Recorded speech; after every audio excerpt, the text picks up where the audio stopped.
Donald Trump kicked off Memorial Day not by honoring fallen soldiers, but by rage posting on Truth Social, calling Democrats scum, accusing Joe Biden of being a decrepit corpse, and demanding that his political enemies be arrested. Because nothing says commemorate the troops like an all-caps tantrum in a side of fascism. So early in the morning, Trump logged onto Truth Social and, rather than reflect on the men and women who died in military service, he decided to honor Memorial Day with a 241-word verbal faceplant that read like it was ghostwritten by a malfunctioning lawnmower. Happy Memorial Day to all, including the scum that spent the last 4 years trying to destroy our country through warped radical left minds who allowed 21 million people to illegally enter our country, many of them being criminals and the mentally insane, through an open border that only an incompetent president would approve, and through judges who are on a mission to keep murderers, drug dealers, rapists, gang members, and release prisoners from all over the world in our country so they can rob, murder, and rape again, all protected by the USA-hating judges who suffer from an ideology that is sick and very dangerous for our country. That's just one sentence, and any mention of soldiers?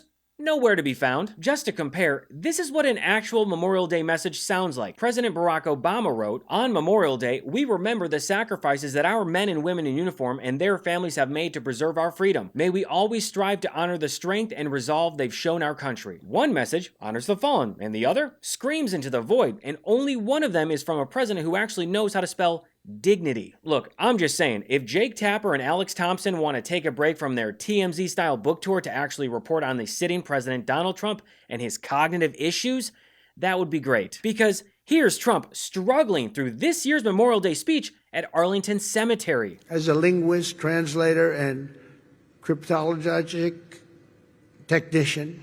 And this is the guy who claims to be a very stable genius. Now, after Trump posted his rant on Truth Social, he deleted it, but that's probably because someone reminded him that calling Americans mentally insane and rapists on a day meant to honor fallen soldiers doesn't play super well with the veterans who are still alive. But like his Liberation Day tariffs, he walked it back, then walked it forward, and then did both at the same time. He posted Happy Memorial Day and that aneurysm-inducing tantrum again, which ended with him saying, "Hopefully the United States Supreme Court and other good and compassionate judges throughout the land will save us from the decisions of the monsters who want our country to go to hell. But fear not, we have made great progress over the last 4 months and America will soon be safe and great again. Again, Happy Memorial Day and God bless America." What the hell was that? While the last 4 months have felt more like 4 years, don't forget that the great progress that Trump claims we've made is only progress for billionaires, the Heritage Foundation, and America First Policy Institute. In 4 months, Trump and his regime have caused irreparable damage. They've illegally fired thousands of federal workers, shut down entire government agencies, deported people to torture prisons without due process,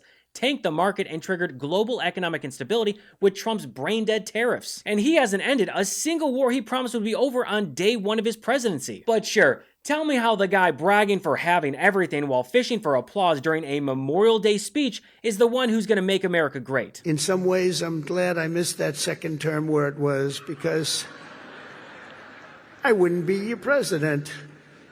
For that most important of all, in addition, we have the World Cup and we have the Olympics. Can you imagine? I missed that 4 years, and now look what I have. I have everything. Amazing the way things work out.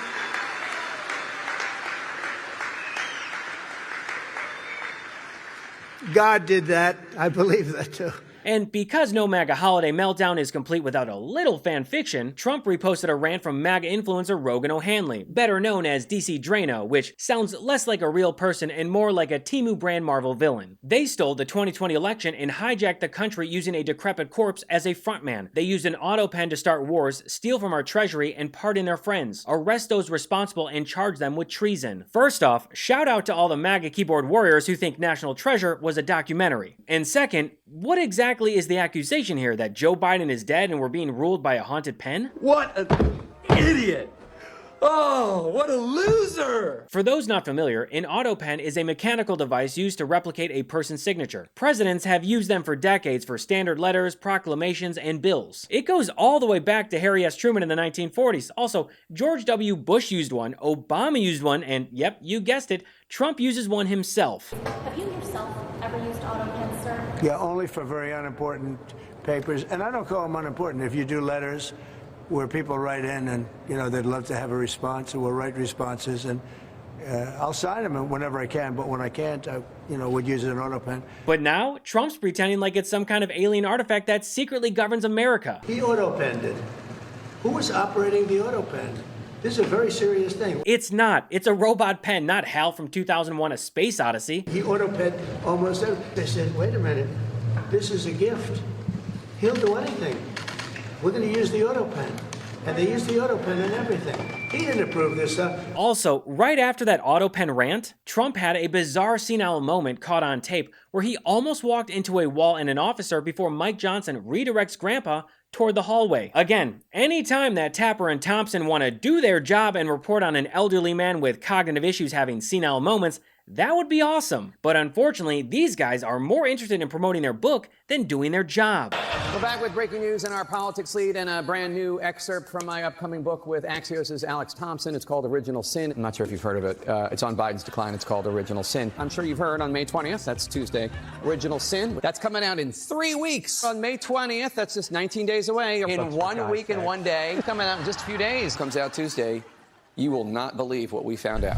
If you've ever searched for your name or address in Google, it is shocking to find how many results have your personal information, and it's not by chance. Data brokers and other people's search sites collect your personal information, your name, address, phone number, financial info, income, and hundreds of other records. They sell and share it publicly without your consent. But Incogni is here to put an end to that. Incogni hunts down these unethical sites and gets your info removed from the places that expose your private information. You don't have to email anyone, fill out forms, or jump through hoops. They handle the entire process for you. Incogni also continuously monitors if your data is put back onto these databases requesting repeated removals. This way, keeping them off it forever, so you get way less spam calls, spam emails, and get more peace of mind. And best of all, you can cancel anytime, and they offer a 30-day money-back guarantee, so you can get it completely risk-free. That's incogni.com/GABES and use code GABES at checkout.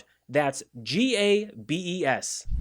But if there's one thing I know about Memorial Day and Trump, it's that he doesn't care about the military at all. Over the weekend, Trump spoke to graduating cadets at West Point and talked about the most important thing on his mind: trophy wives. He ended up getting a divorce, found a new wife. Could you say a trophy wife? I guess we can say a trophy wife. It didn't work out too well. But that doesn't work out too well, I must tell you. A lot of trophy wives doesn't work out. But it made him happy for a little while at least. But he found a new wife. He sold his little boat and he got a big yacht. He had one of the biggest yachts anywhere in the world. What the hell is he talking about? Again, if any journalists want to report on the insane shit that this dangerous idiot is saying and not try to sane-wash it, that would be greatly appreciated. Seriously, instead of celebrating these cadets, he talked about Al Capone. Alphonse Capone was a monster. He was a very hardened criminal. I went through more investigations than Alphonse Capone, and now I'm talking to you as president. Can you believe this? Meanwhile, President Biden, who just last year stood on that stage, gave a speech, and shook every single hand, no autopen required, but Trump, he bailed early because according to him, he had to go deal with China and Russia. I'm going back now to deal with Russia, to deal with China.